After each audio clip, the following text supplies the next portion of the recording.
Hello, everybody. Jake Valentine with Robert Meadows here. Yep. Thursday night Monday League, jumping straight in the action. Jonathan Tople on Knightfall on your right. Mark Anliker on Naya, good stuff on your left. And Mark's already getting a pretty good start. He was on the play, I believe. And he already has his turn 3 Knight of the Reliquary with 2 lands in Raven Race. He's got a 4-4 already.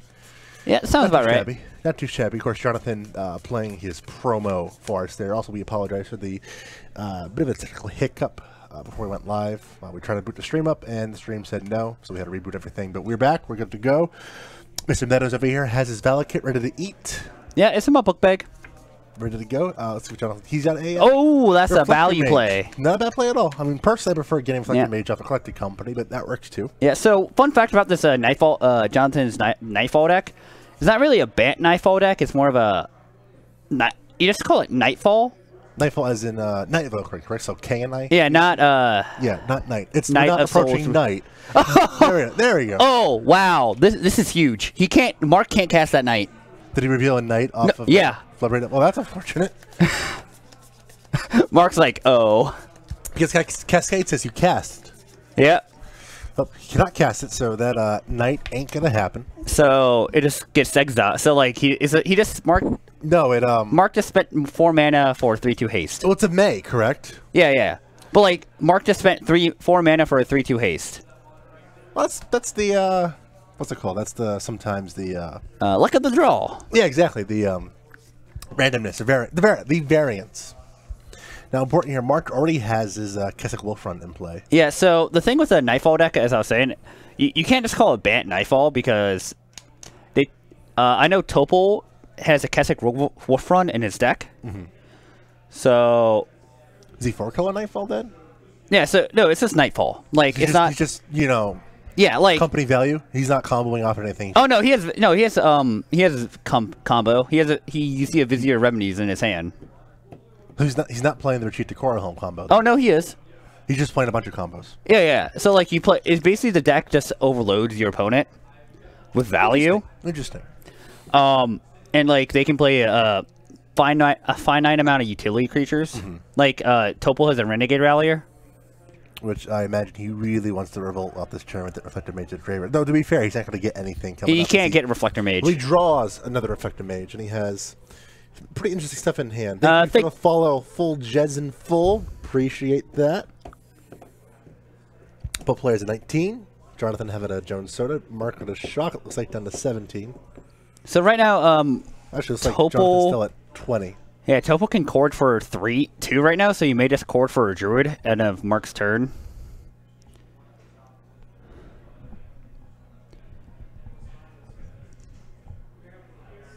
Yeah, he might just get Druid. He's got a cord. Fun fact, he doesn't... So, if he draws a... So right now, if Jonathan draws a fetch land, he has lethal. Because... If you draw, well, it's a resource he can activate because he can just since he has a Vizier in hand, he can just go make a limited mana, give Noble Hierarch Trample, and kill Mark on the spot. But he has to draw a red source right now to do it, and that's not a red source. But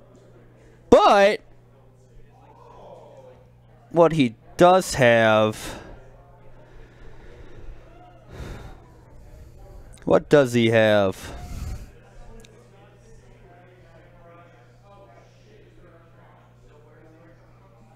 Alright.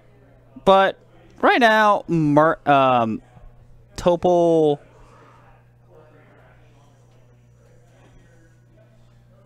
Oh god, what is Tople doing? I don't know. What is Tople doing? He is... So, I brought up the fact that if Tople drew red mana source, Mark would have been dead, but he didn't. That's Is that one of the problems in playing so many colors in a traditionally Bant deck? Is just sometimes you don't draw the right colors? Yeah, I mean, typically you can just tutor up the red source with a knight, or you have birds. But since the bird died, it gets awkward. If that makes sense? The bird got Helix, not bolted. Yeah, well, I can see that. Well, it still died. Yeah, it's dead. It's gone. So he has to draw the proper land. He can just He did draw fetch lands. I believe that's going to be his red source. And Mark just has, what, the 2 knights? There is a Jamoko's command, however, in Mark's hand. Yeah, but that, like, makes Mark... That causes Mark to, like... Oh, that is a Keswick Wolf run down there. Yeah, so, like, right? If Mark... Mark just hit the Ghost Quarter, too, it looks like. So, in response to the fetch, Mark could, in theory, Ghost Quarter away the Wolf run. Yep. Here is 2 mana. It's a Vizier Remedies. Alright, let's see what Mark does. That's going to be infinite combo here. Infinite mana, in theory, for Jonathan. And he's going to Ghost Quarter himself. Now, why would he Ghost Quarter himself here? To get the fight. So, instead of Ghost Quartering the Keswick Wolf run, he's just going to get the white source untapped and fight down a creature. So, what's going to happen is he's going to have fight, +1/+1 fight, the Devoted Druid. And of course, he is floating the green and sacking it with Ghost Quarter. So, so next turn, so what's going to happen here is, I mean, it doesn't matter if, like, because there's some things you can just, like, use Devoted Druid's ability to have it kill itself. But now, like, Tople's just going to use this Renegade Rally to get back the Devoted Druid. Yeah, but this is the problem I have with the deck compared to the traditional Labs and Company. It cannot go off at instant speed because the Devoted Druid has to tap. It's summoning sick. You can't just go off whenever you want by sacking creatures. You have to get the turn. Like, Mark's dead. Drew no, it was a knight. Yeah, Mark is now just dead. Like, you basically the Devoted Druid, like, forces, like, your opponents have a lot more removal earlier on. Mm-hmm. So in this case, then, do you think Mark made the right decision in killing the Devoted Druid, or would you rather just Ghost Quarter away that? So, like, with only 1 card in hand, I would have Ghost Quartered the Keswick to force Jonathan to have another avenue for another payoff for infinite mana. And I don't imagine Jonathan is able to draw to another Keswick Wolf run. If he's playing 2 and just happens to draw it, you know, good for him. Yeah, like, he only has 1 Keswick. I mean, you draw your cards to play them, right? Exactly. You put your cards in your deck to draw them, right? Speaking of which, Jonathan's going to draw. I mean, okay, he even drew the, he drew Duskwatch, so, like, you're dead 2 ways. So we're going to see how many combos Jonathan has in this deck, as he's attempting to resolve this Duskwatch Recruiter with infinite mana at the ready. And he's demonstrating, I have infinite mana. I'm just going to search in my entire deck. Imagine, look for a Walking Ballista. Or Ronos. It's going to be a Ballista. I imagine this to be a very large Ballista. I want to imagine 2,500. 25 Google. Well, 25 Google is enough to deal 16 damage to Jonathan Tople. He can probably kill the board, too. Pretty sure. Jonathan Tople going to take game 1 here in this matchup. Knightfall over Naya Midrange. So, you know what I found funny? Mark said Jonathan's deck can't grind. I mean, it can. The problem I had playing Amsa Company when it went to the Counters Company version, excuse me, was it didn't grind as well as it used to be able to. Mm-hmm. Obviously, Jonathan's version is a little bit different compared to the traditional Amsa Company was when it switched over to Counters Company. But I remember playing it against Jun for the first time and going, this is not the same deck, not the same matchup. I'm at a disadvantage now, and that really turned me off on it. Yeah, that sounds about right. I mean, like, you can just Coco out them. Mm-hmm. So, well, tonight is our Mono League. Only Mark between these two players is a member of the Mono League. Mark's actually currently in tied for he's tied for 3rd place currently, I believe. So our standings going into the night, we got Bernie Wynn in 1st place, a total of 24 points. Yep. With his, it's a little bit of a new camera going on market. Doesn't like to stay in the auto exposure. Overhead camera is also pretty brand new, which is really nice. It was really needed. It's looking pretty good. But yeah, we got Birdie in 1st place. He's got 24 points. Billy Caminos has 21 points. Of Birdie's note, he is a perfect 12 and 12 pointer on his 2 weeks. He had a 9 pointer, but of course we dropped the lowest league, so currently Bernie have a perfect record. And then Tony Groh and Mark Anliker tied at 18 points apiece. Bernie's playing Grixis Pyromancer. Billy's playing something different every week. I think he's playing Tezzerator this week. Week 1 he played Amulet Titan. The past 2 weeks he played... No, it was week 1 he played Hollow One. Yeah, then he played Amulet Titan and Storm. Storm. Past 2 weeks. So I think Storm? this week... Did he play KCI? I think he said he No, played yeah, North Tech. KCI. I think he's playing Kez Raider this week. That is a Billy deck. And then Tony Grow, who only plays Blue Red Fairies. Blue-Red Kiki Fairies, get it right. Same thing. I don't know. He's at 18 points. And Mark, who has already missed the week. So he cannot afford to have a poor performance moving forward because he missed last week. Doing pretty good with 2 9-pointers on his record, 18 points apiece. And then we got Daniel Perkins. You saw him last night playing Modern Green. He's playing Modern? He signed up for the Modern League? You get him signed up. He's got 13 points, so he's actually behind 3 people with 15 points. That's going to be Eddie Sturgill, Dakota Howell, and Andrew Teft. I did not see Eddie in the building tonight. Andrew Teft and Dakota Howell are here, though. Imagine Ed and Andy's playing yeah, they are. Gorios. I mean, Andy's playing Gorios. So, just to let you guys know, this is night 9 meeting in Valleycut.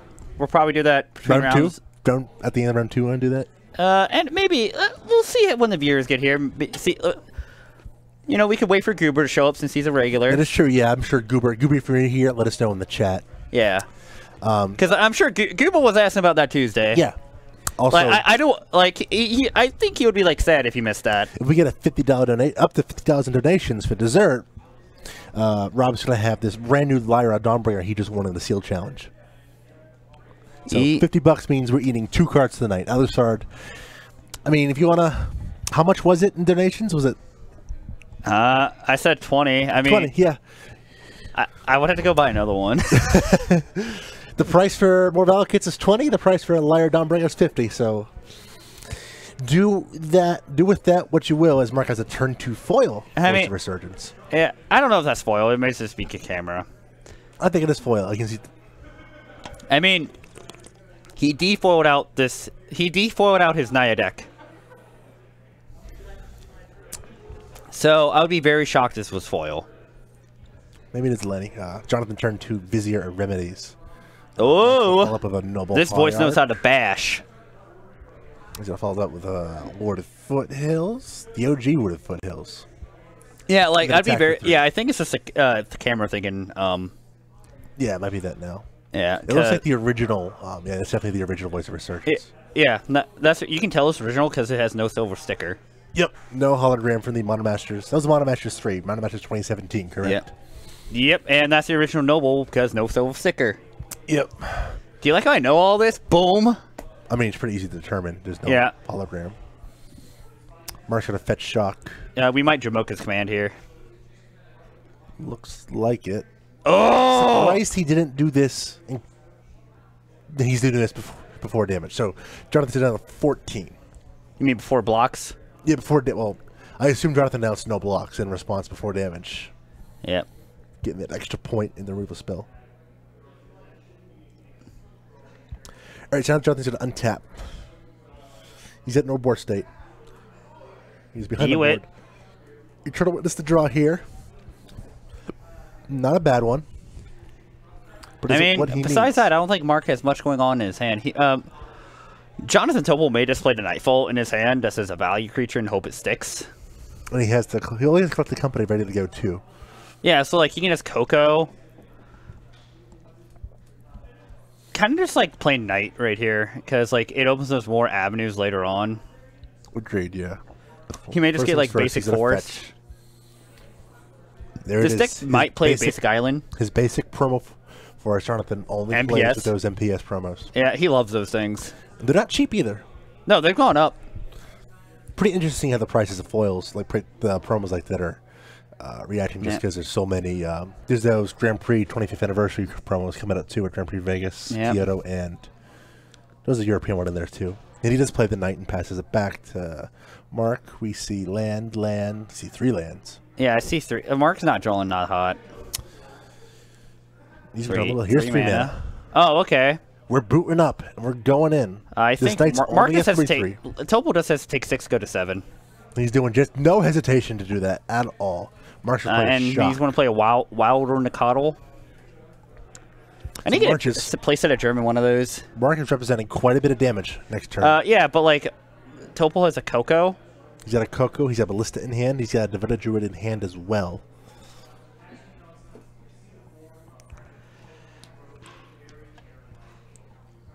So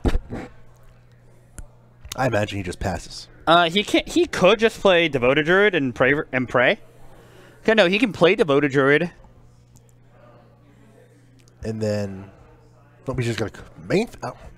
So why would you main face coat? Playing around. There's another Knight. I think he's just playing around. Whatchamacallit, Unified Will. This is a good point. As he looks at the card, Voice of Resurgence, he's taking that into consideration as well. Oh yeah, and Voice of Resurgence. Yep. Reflector Mage should bounce for Voice of Resurgence. Night Record number 2. Hey, Teddy Jr., thanks for tuning in. So get 2, 3, 3 Knights. All right, Teddy. Mage. Hushwing Griff. The draw. That's something. I mean, counter these Reflector Mages. It's literally a turn too late, unfortunately, for Mark there. Counter these Reflector Mages, boys. Would have been great last turn. Mark just passes it back. No good attacks here at all. Jonathan's going to start to grow these Reliquaries. Yeah, so he may just like start slowly comboing off. Possibly. He gets the Ghost Quarter. Well, Teddy, if you don't want to be called Junior, don't have Junior in your name. Yeah, that's a good point. Junior is in your name. Also, Teddy, you're in a treat for tonight. I am eating a Valakut. Maybe more. Maybe more. This man will eat cards for money. Sell myself out for cards. See, look at that awkward Keranos in Tople's hand. What?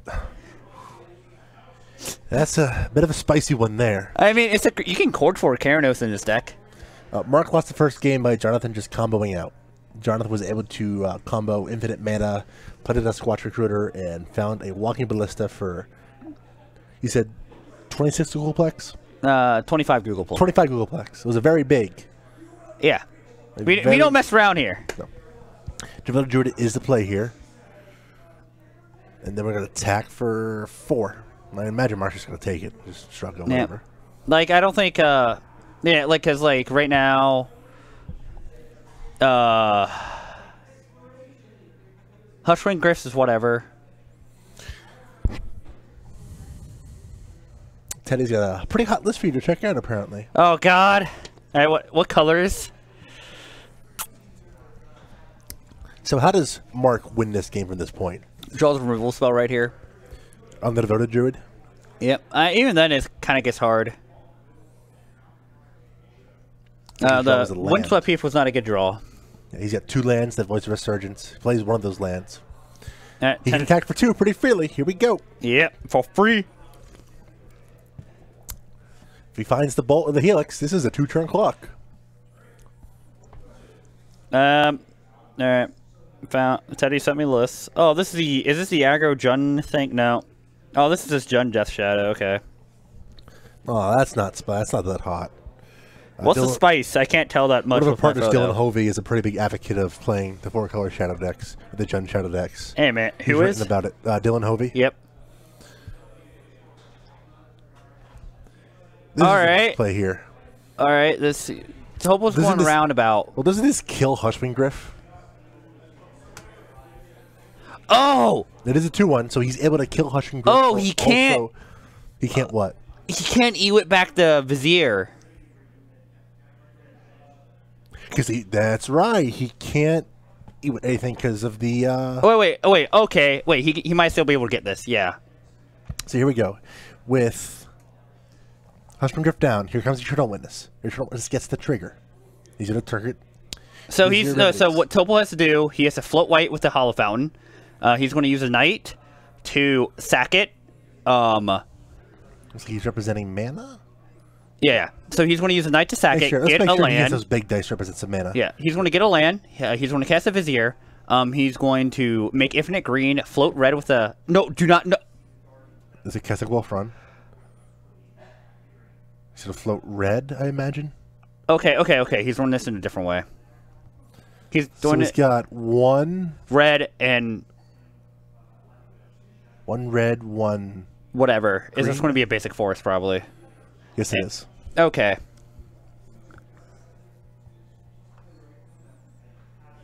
I would agree with that. I ate my own poop once. I feel like the people are going to say it did pretty well in the Classic in Atlanta, but that was a weird top 8, top 16 in that Classic tournament. What was that Classic top 8? It was won by Counters Company. There are 2 Counters Company decks in that top 8. All right, and that's game. And Jonathan Tople wins this match 2-0 over Mark Anliker. Jonathan able to combo out on the back of taking care of that Hushwing Drift. That was going to be a problem. Came out one turn too late as he was able to Reflector Mage away the Voice of Resurgence. That may or may not have been a problem. Tough match there for Mark. His draws just not line up at all. No, I mean, I don't think his deck plays a lot of removal. I'm imagine his past Bolt and Helixes, and I think he only has the one Jaboko's command, if not two. So yeah, I know. We know one Jaboko's command. Yeah. Hey. Yeah, Goober's here. All right, Victor Kerr. There's Goober. Today is the day. We're ready to go. Let's bring the camera back here. You can see this man. So you can see the man. There we go. I'm Jake Valentine. This is Robert Meadows, the man who is going to eat a Valakut later today. Probably around after round 2, round 3. Yeah, round 2. We'll see. I have to go get a sandwich first, though. You gotta put the Valakut in the sandwich, correct? What? You said you gotta put the Valakut in the sandwich. Yeah, correct? I am. Like, I'm not a madman. Well, they have to see you do it. That's the big thing. Oh, yeah.